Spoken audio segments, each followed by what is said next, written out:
നമസ്കാരം ഫ്രണ്ട്സ്, നമുക്കിന്ന് ചെറുപയർ മുളപ്പിച്ച തോരൻ വയ്ക്കാം. ആവശ്യത്തിനായിട്ട് ഞാൻ ചെറുപയർ മുളപ്പിച്ച് വെച്ചിട്ടുണ്ട്. നമുക്ക് ചട്ടിയിൽ ഇച്ചിരി വെളിച്ചെണ്ണ ഒഴിക്കാം. ഇനി ഇത് ചൂടായി വരുമ്പോൾ നമുക്ക് കടുകിടാം. ചൂടായ എണ്ണയിലേക്ക് നമുക്ക് കടുക് ഇട്ട് കൊടുക്കാം.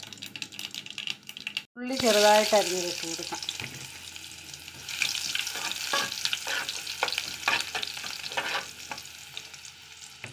കറിവേപ്പില ഇട്ട് കൊടുക്കാം. നമുക്ക് വറ്റൽമുളക് ഇടാം. ഇതിലേക്ക് നമുക്ക് മുളപ്പിച്ച് വെച്ചേക്കുന്ന പയറിട്ട് കൊടുക്കാം.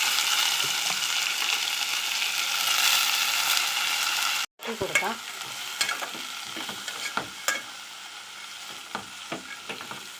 ഒരല്പം വെള്ളം ഒഴിച്ച് കൊടുക്കാം.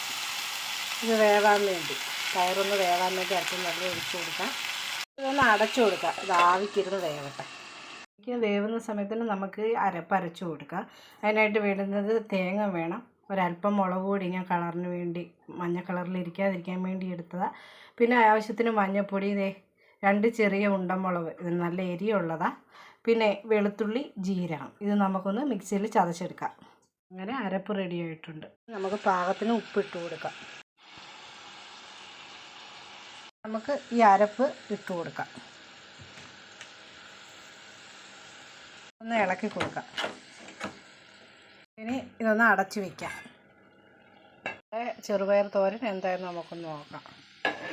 അങ്ങനെ ചെറുപയർ തോരൻ റെഡി ആയിട്ടുണ്ട്.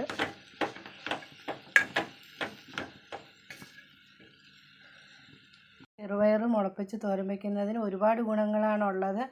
അതിനകത്ത് പ്രോട്ടീനും അയണും ഒക്കെ ഒരുപാട് അടങ്ങിയിട്ടുണ്ട്. അപ്പോൾ എല്ലാവരും ഇതൊന്ന് ട്രൈ ചെയ്ത് നോക്കുക.